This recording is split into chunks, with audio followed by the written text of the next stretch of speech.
Folks, Willard Reaves is from Flagstaff, Arizona, played in the CFL with Edmonton.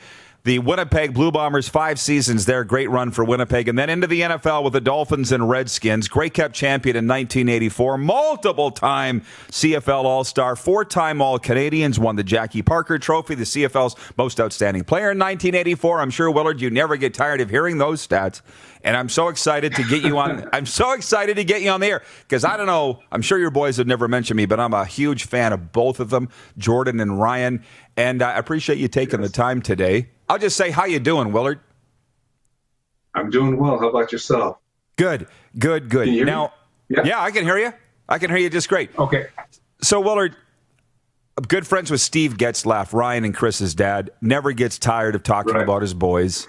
One's in the NHL, one's in the CFL. And now you guys are walking in those shoes.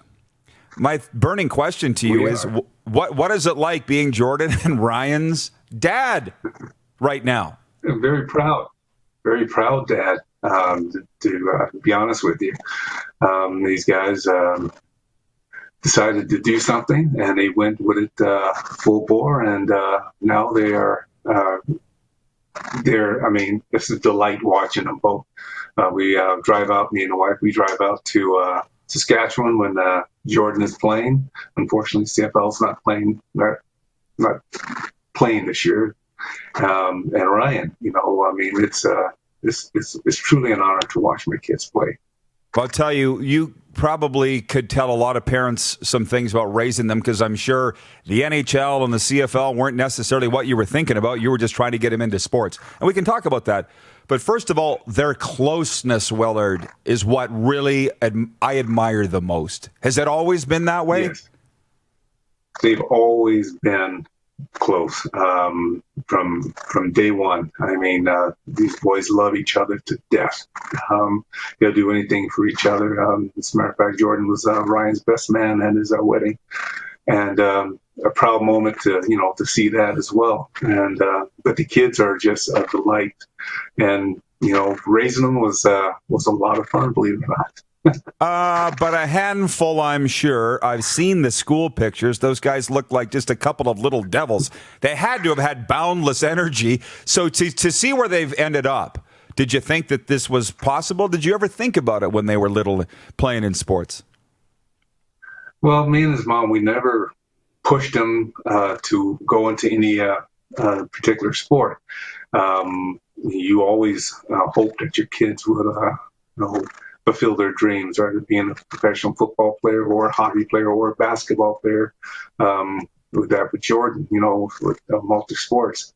You never dream about it. You just hope to make it somewhere in life. You want them to be successful, whatever they choose to be, and you're just there to, support it. Well, I'll tell you what, I'll never forget the day I met Jordan Reaves. It was in Vero Beach, Florida, Ryder Camp, and he had his shirt off. And I walked up to him and I said, Jordan, I don't know whether to look at you or read you because he's covered in all these tattoos. And he just broke out laughing, and we've been friends ever since. But when you're watching them, is it pride? Is it a little bit of nerves? Because they do play on the edge. I mean, what feelings come up when you're watching Ryan bulldoze players out there in the Stanley Cup playoffs, or Jordan doing the unbelievable things that he does on special teams for the Riders? How do you feel? I feel, it's, I do get a little nervous. I don't want them to get hurt, for one thing. I want them to go out there and really, really give it a great effort and play to the best of their ability, which they do day in and day out. Jordan is, he's the big one.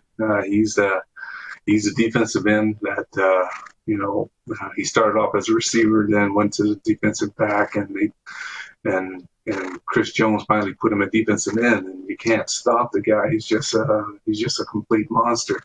And then you go to Ryan, who just likes to just hit.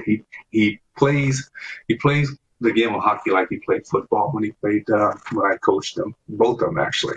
And it's great to see, that they are definitely well sought out to people looking around, making sure they know exactly where they are, especially Ryan on the ice. Don't go in the corners because Ryan will really He'll run you over. Yeah, no kidding. Well, I do. Yeah, And hey, Jordan must love Chris Jones, which I do, by the way. And I just remember one day in Florida, I'm like, "What's Jones got you at doing today, Jordan?" He's like, "I'm punting today," and just shook his head. I don't know what made Jones think that Jordan could punt, but I mean, the kid's got the ability to do it all. And let me just one last thing on those two. What's the better road trips when you're going to watch Ryan, St. Louis or Vegas? Because they are both great towns. Oh, Vegas. Oh, Vegas, without a doubt, 100%. You go to St. Louis, you go to the arena, you go to where he lives and stuff like that. We didn't go a lot of places when he played for St. Louis, but when he played for Vegas, you're going out, you're going everywhere. And so it's I love Vegas. I like going to watch hockey in Vegas and in Saskatchewan. Actually, it's really nice. I love the stadium in Saskatchewan. They've done a marvelous job with that place, and I enjoy going to both places, actually. You know, it's funny. I talked to Amber Belkin about that, your pending daughter-in-law. She's going to marry Yes. Jordan.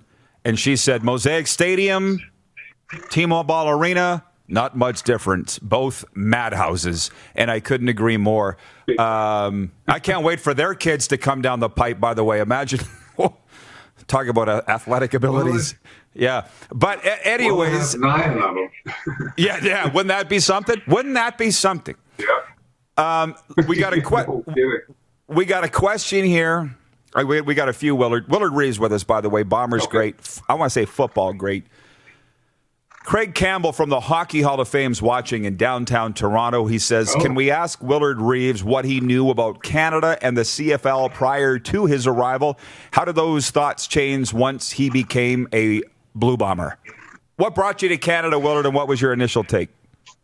Well, I was with the Green Bay Packers for about a year and a half, and I was subsequently cut. And Ray Newman from the Edmonton Eskimos, he was one of their lead scouts there. He actually scouted me in high school, and when I was cut by the Green Bay Packers, he called me, and I signed with Edmonton before I came to Winnipeg. But the funny thing, though, me and this other football player, I forgot what his name was, but I don't think he ever hooked onto any football team. But we were flying into Edmonton, and we were looking out the window and seeing, well, man, I looked at him and said, "What are you looking for?" He's looking for igloos. I said, no, it's not like that. You have to go further north to see the igloos or whatever is top of the world and stuff. It's not like that. If you don't realize you're in Canada, you think you're in the United States. But when you land, you're in Canada. And you stayed. That's the thing. So many guys. I mean, I was with the Rough Riders for 20 years, Willard. The stories of guys that came up here. This is just a pit stop. Right, and they never leave. It changes their life, which is cool.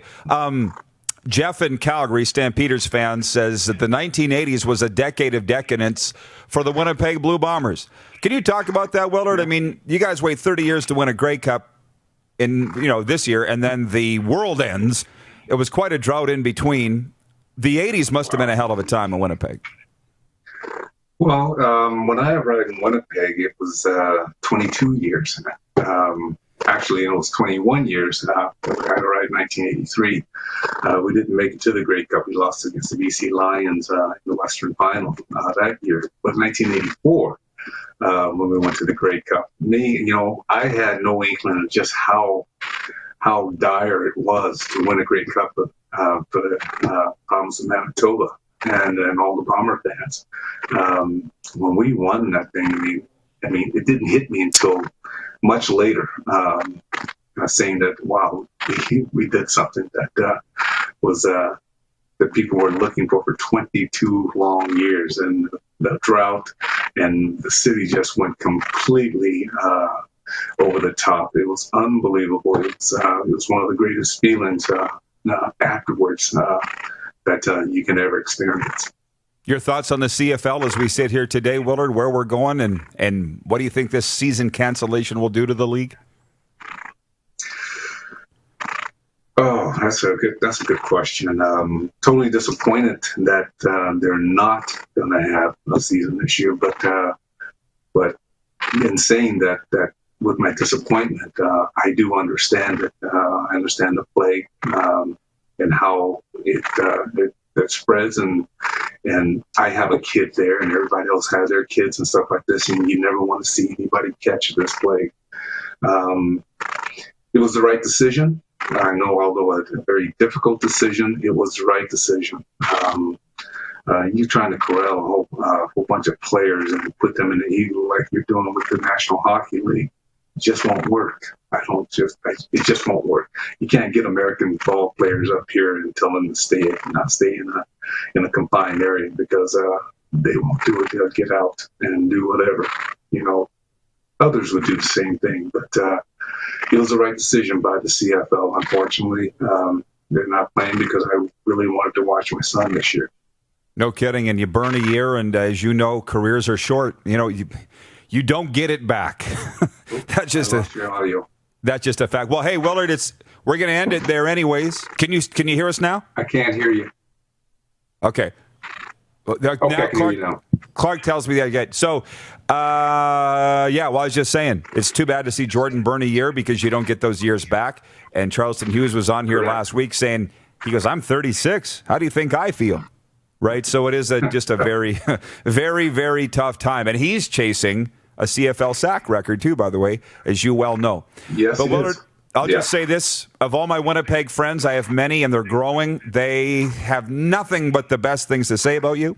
And as far as a father, you did a great job. So I've been waiting to do this interview for quite some time. I appreciate the time. Hey, it's my pleasure. All right. Have a great day, Willard. Take care. Bye-bye, everybody. The great Willard Reaves joining us from Winnipeg. And as I sit here and take a question from Craig Campbell at the Hockey Hall of Fame, I sit here and go, Mark DeNoble, wiki. We got to get Willard into the Canadian Football Hall of Fame, because as I looked at it, he's not in there. How does that happen? I don't know. Grey Cup champion, 4-time All-Canadian, most outstanding player. You're watching Rod Pedersen on demand. For more of The Rod Pedersen Show, visit rodpedersen.com or follow Rod Pedersen on social media.